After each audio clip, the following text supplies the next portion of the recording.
एक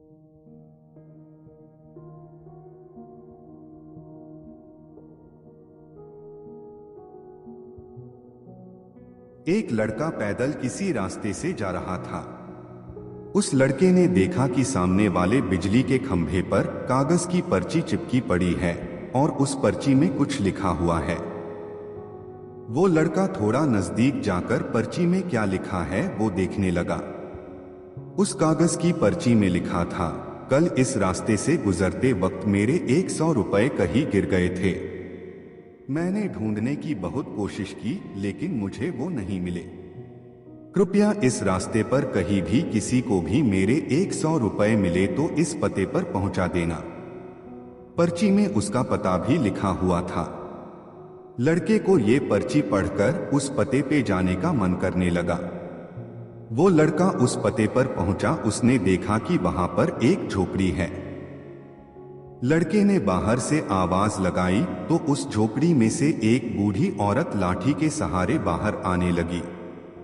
लड़के को पता चल गया कि वो बूढ़ी औरत सिर्फ अकेली ही इस झोपड़ी में रहती है।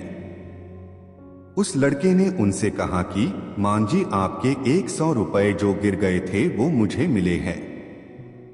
ये रहे आपके 100 रुपए।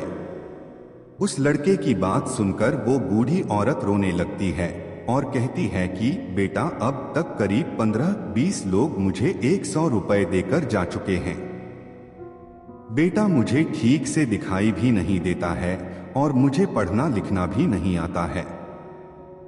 पता नहीं किसने मेरी ऐसी हालत देखकर मेरी मदद करने के लिए ऐसा किया है।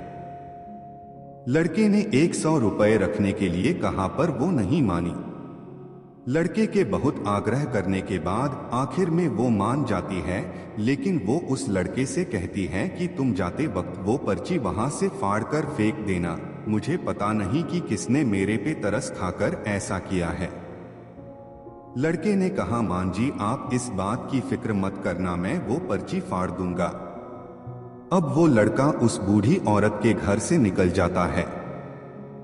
थोड़ी दूर चलने के बाद उस लड़के ने सोचा कि आखिर मुझसे पहले आए हुए उन 15-20 लोगों को भी इस माँ जी ने वो पर्ची फाड़ने को कहा होगा, लेकिन उनमें से किसी ने भी पर्ची को नहीं फाड़ा, तो फिर मैं क्यों फाड़ दूं? वो लड़का उस पर्ची को बिना फाड़े ही वहां से चला जाता है।